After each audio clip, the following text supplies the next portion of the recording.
Friends எல்லோருக்கும் வணக்கம். Welcome to ஆனஸ் கிச்சன். இன்றைக்கு நாங்கள் பைத்தம் பணியாரம் செய்ய போகிறோம். எப்படி செய்கிறதுன்னு பார்ப்போம். வாங்க வீடியோக்குள்ளே போகலாம். இப்போ இதில் நான் 5 தேங்காய் திருவி வச்சுருக்கிறேன். இதை வறுக்க போகிறேன். மெல்லிய நெருப்பில் போட்டு வறுக்கிறேன்.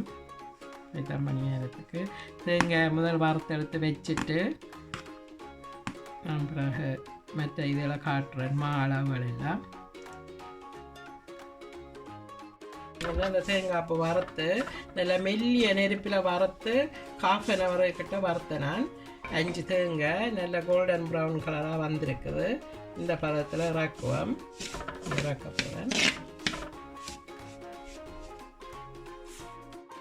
இது வந்து 5 சுண்டு பைத்தம்மா எடுத்து வச்சுருக்கிறேன். வறுத்து திரிச்ச பைத்தம்மா. நான் பயறு ஃப்ரெஷ்ஷாக தான் வறுத்து திரிச்சேன். அப்போ தான் உங்களுக்கு வாசம் கூடவே இருக்கும்.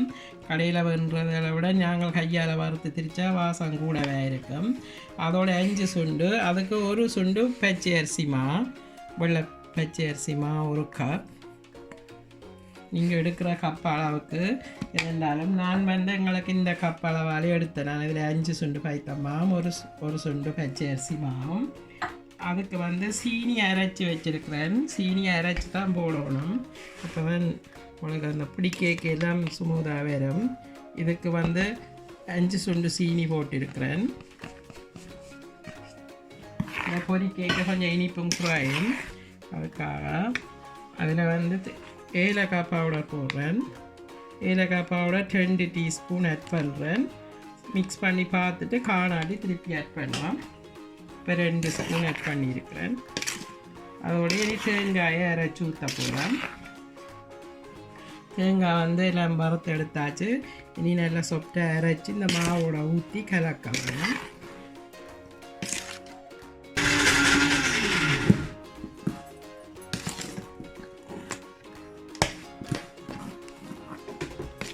இதுக்கு நீங்கள் இப்படி 1/2 டீஸ்பூன் அப்படி உப்பு ஆட் பண்ணுறேன். உப்பு ஆட் பண்ணி போட்டு தேங்காய் பார்த்தீங்கன்னா இப்படி நல்லா பட்டா அப்படி அரைக்கணும்.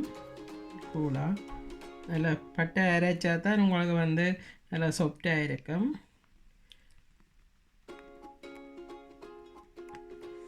நல்லா சொப்டாக வந்தால் தான் பிடிக்க நல்லா பசுந்தாக இருந்தால் எல்லாம் அல்லது தேங்காய் குறகுரண்டி இருந்தால் வெடிக்க பார்க்கும் பொரிக்கல. அதில் தான் நல்ல பட்டை அரைக்க வேணும். தேங்காய் வந்து நல்லா எண்ணெய் தன்மை வர மாட்டேன் நல்லா அரைச்சிங்கன்றா தான் இந்த எண்ணெயில் தான் இது பிடிக்க வேணும். கூடுதலாக தண்ணி சேர்க்காம இந்த எண்ணெய் தன்மையிலேயே பிடிச்சா நல்லா இருக்கும் பலகாரம்.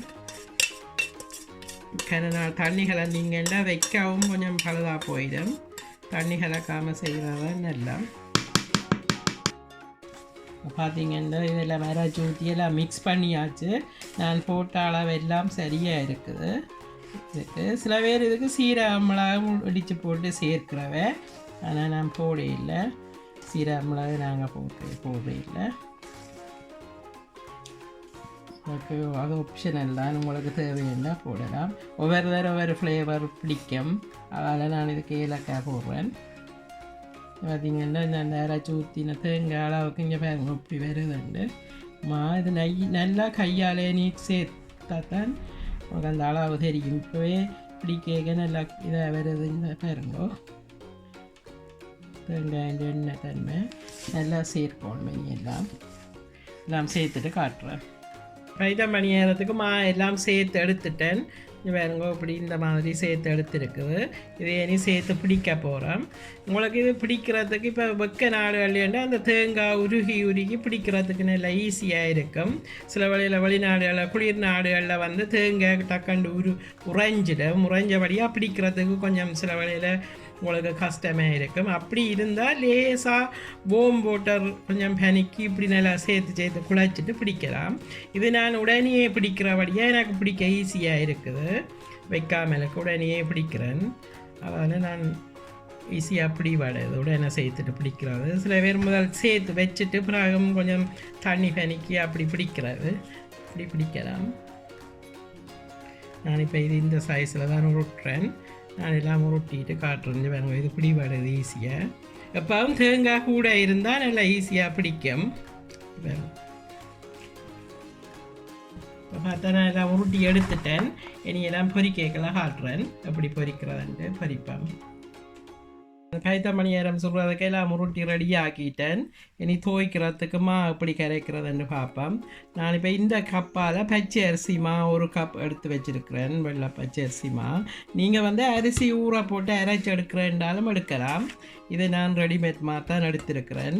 அதுக்கு 1/2 கப் அவிச்ச கோதுமைமா 1 கப் எடுத்தால் அதில் 1/2 கப் அவிச்ச கோதுமைமா எடுத்து வச்சுருக்கிறேன். வெள்ளமாக அவிச்சது அதையும் இதோடைய ஆட் பண்ணுவேன்.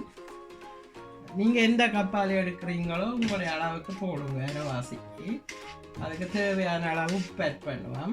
இந்த மாவுக்கு தேவையான அளவு தான் உப்பு.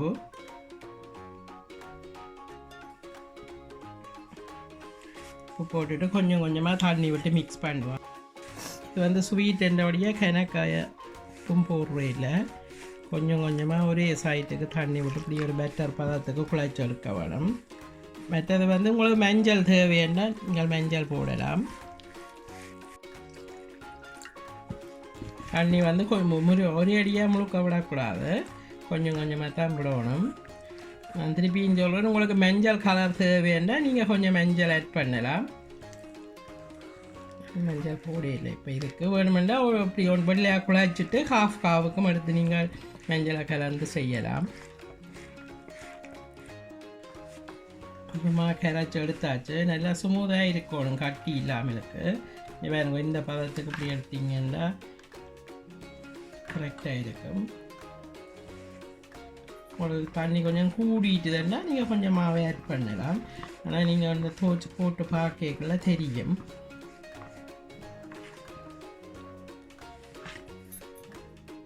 நீங்கள் எண்ணெய் சரியான பதமாக வந்துட்டுது, எண்ணெய் கொதிச்சிட்டுது. நீங்கள் இப்படி ஒரு இந்த மாவிலேயே ஒரு ட்ராப் விட்டு பார்த்தீங்கன்னா பொரியுது.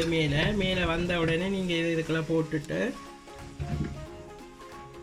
இது கொஞ்சம் கெதியாக அப்படியே கொஞ்சம் மாவை உள்ளுக்கு டிப் பண்ண போட்டுட்டு நீங்கள் இப்படி தோய விட்டுட்டு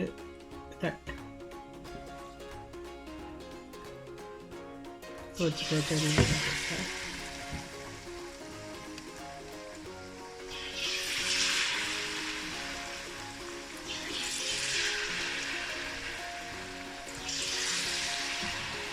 எண்ணெய் தான் சரியான கணக்கான சூட்டில் இருக்க வேணும். இல்லாட்டிக்கு வந்து உங்களுக்கு டக்கல்ல எரிஞ்சிடும்.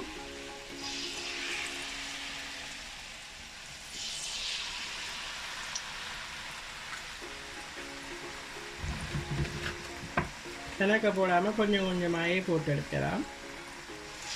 ஒரு இது ரெடி ஆகிட்டுது. வேறுங்க இந்த பதத்துலேயே எடுப்பாமல் கொஞ்சம் குறைஞ்சி வந்துட்டுது. பொரிஞ்சு நான் மஞ்சள் போடாதபடியே இந்த கலர்லேயே எடுக்கிறேன். நீங்கள் இப்படி தொட்டு பார்க்க தெரியும், இதெல்லாம் பொரிஞ்சுன்னா எல்லாம் கிறிஸ்பியாக வந்துடும். நான் மஞ்சள் போடாதபடியே இந்த பதத்திலே எடுக்கிறேன்.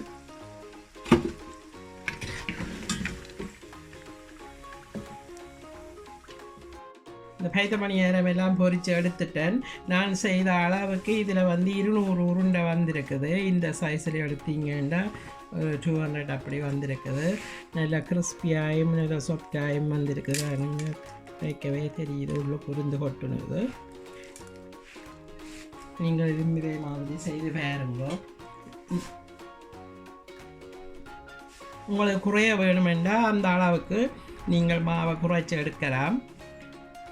இதே மாதிரி நீங்களும் செய்து பாருங்க. இந்த வீடியோ பிடிச்சிருந்தால் லைக் பண்ணுங்க, கமெண்ட் பண்ணுங்க, ஷேர் பண்ணுங்க, மறக்காமல் சப்ஸ்கிரைப் பண்ணுங்க. தேங்க்யூ, பாய்.